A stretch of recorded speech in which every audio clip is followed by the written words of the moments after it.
everyone. I'm Sanjana, JANJ's Fireside Chat coordinator, and I'm here with Ryan for another Fireside Chat. Ryan, thank you so much for joining us today. Thanks for having me. All right, so first, please tell us about your educational and professional backgrounds and the path that you took to get to where you are today. Okay, great. So I like sharing my story because I was someone who went to college really having no idea what I wanted to do. I'll call it a general studies major at the University of Maryland in College Park, Maryland.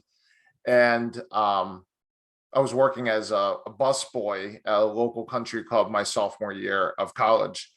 And I was driving like 45 minutes away every day, dressed like a penguin in a tuxedo, right? Just to clean tables at a country club. But I did it for the free golf. And so one day I was coming home from work and I was walking back to my dorm, and at the building right next door to my dorm, I saw these girls that I went to high school with. And I was like, hey, what are you guys doing? And they were like, oh, we just got off of work. And I was standing there in my tuxedo after clearing tables for hours saying, you work right here, right next door to where we live. And lo and behold, they worked at our university's call center. And at this call center is where they call alumni and ask for donations and do a lot of fundraising efforts that go towards a lot of the programs that are extra or help impact, students who need additional financial aid and scholarships and things like that for the university. And they all did it right next door in the building next to where everyone lived on campus. And so that's how I kind of fell into the world of working in a call center, which is kind of what'll take me to where I am today. But so starting my sophomore year of college, I working at my university's call center, making those phone calls, begging for money over the phone. And I realized that it was a fun gig because I was somebody that was very competitive, yet you look at me, I wasn't ever able to be very competitive athletically, but something like talking on the phone and raising money for something that you care about was something that I ended up being decent at. And every day when you go to work, you would look and you would have your stats on a piece of paper and it would say, yes or no, you did a good job. Yes or no, you did better than yesterday. And most importantly to me, yes or no, I'm doing better than everyone in the room because, there was prizes and things like that for people who raised the most money. And so it really brought out a competitive side in me, which is fun. And so I grew in that team. I became a supervisor. And then when I graduated from Maryland, I actually took over a job full-time being the manager of the program. So I got to manage a team of about 60 students who their job was to come in every night after work or after school and call alumni and raise money for a lot of the programs that people might take for granted. They don't realize that there's an army of students behind us that help keep the lights on for a lot of extra programs at the school. And so that's how I got into the call center management world. And then after that, I was actually recruited by a company that is hired by schools and universities to actually run their program. So it's like outsourcing, but instead of it being outsourced at a foreign office or something like that, the companies would come in and actually run the call center at the specific universities.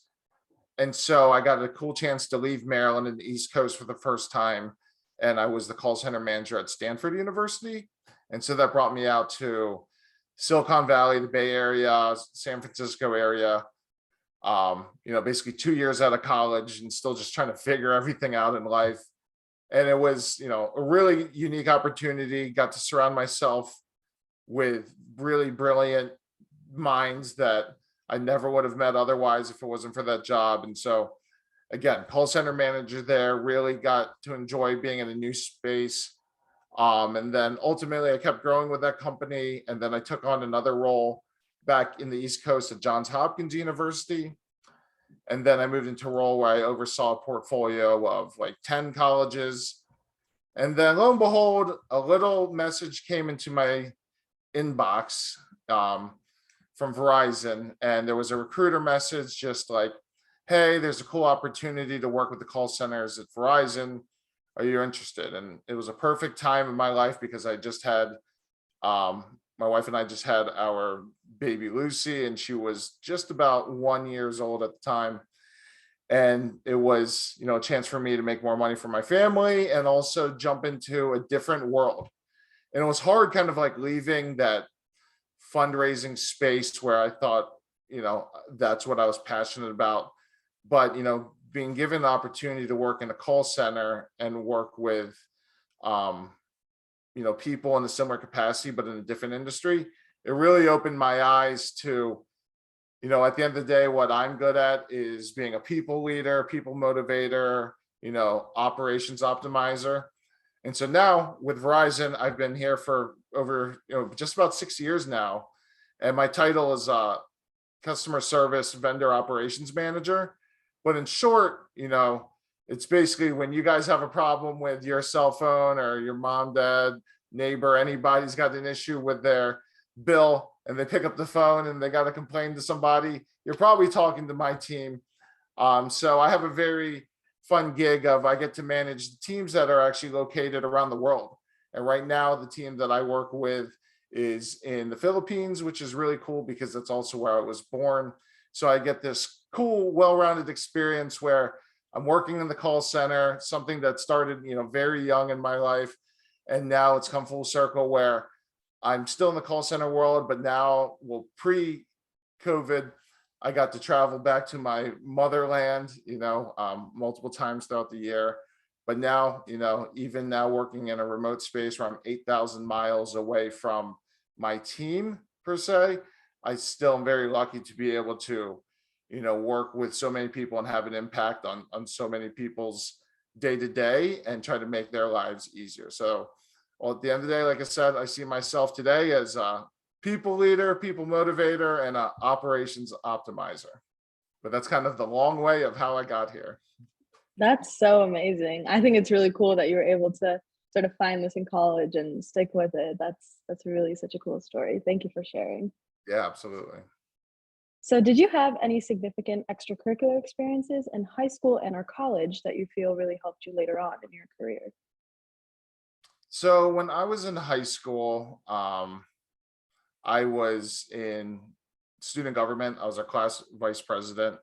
And honestly, that was something that, again, I took on because I had seen that the graduating class before us had had their prom in the gym. And I was very set on not having a prom in the gym. And so the only way I could make sure we did not have a prom in the gym was if I took matters into my own hand and helped rally the students around, being excited about the fundraising efforts and things like that. And who knew, maybe that's what planted the seeds into how I got into fundraising later, was out of my own selfishness. But in high school, so I was involved with that, student government, and then also the National Honor Society and Spanish Honor Society. I always appreciated being a part of because they did a lot of community service events and a lot of opportunities to give back.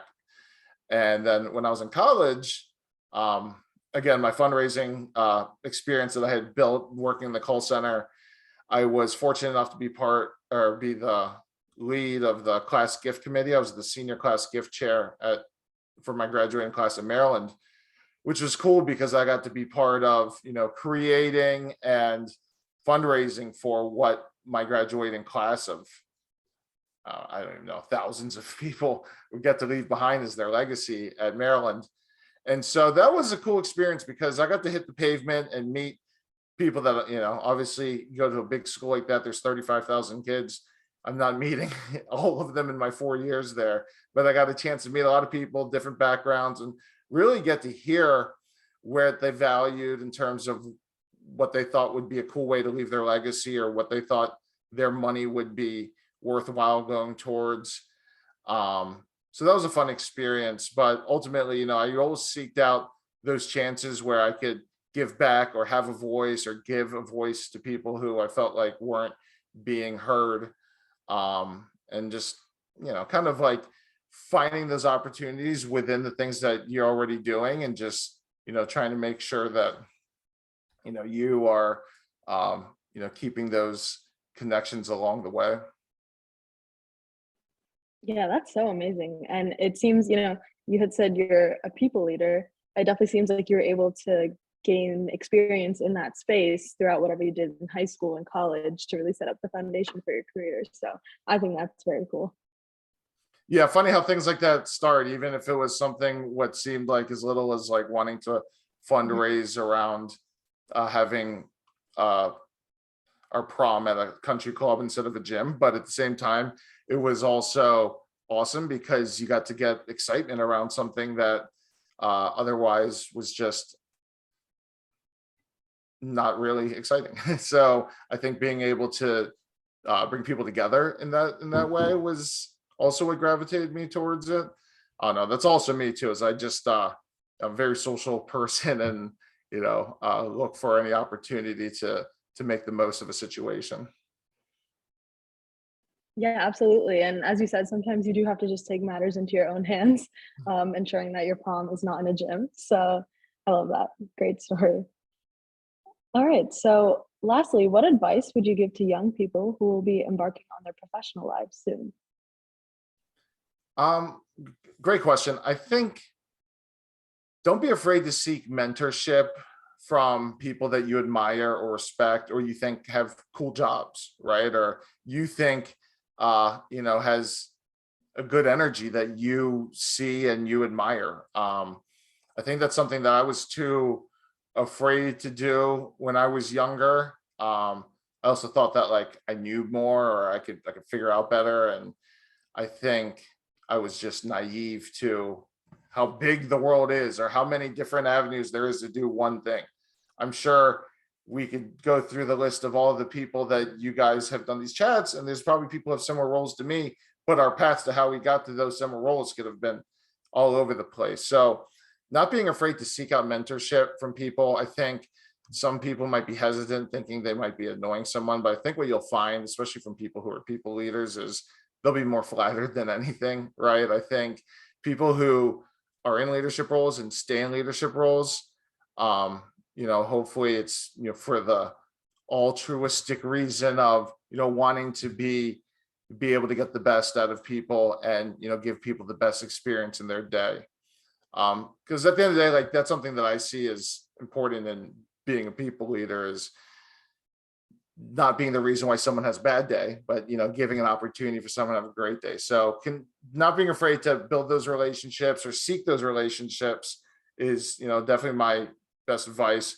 Also, no need to burn bridges, right? I think there's a lot of power in controlling your own destiny and finding the best fit for you, but there's also a lot of power in continuing to improve yourself and lift others up with you, and also know that there's other people who are going to look out for you too, if you've been someone that's been good to them in the past.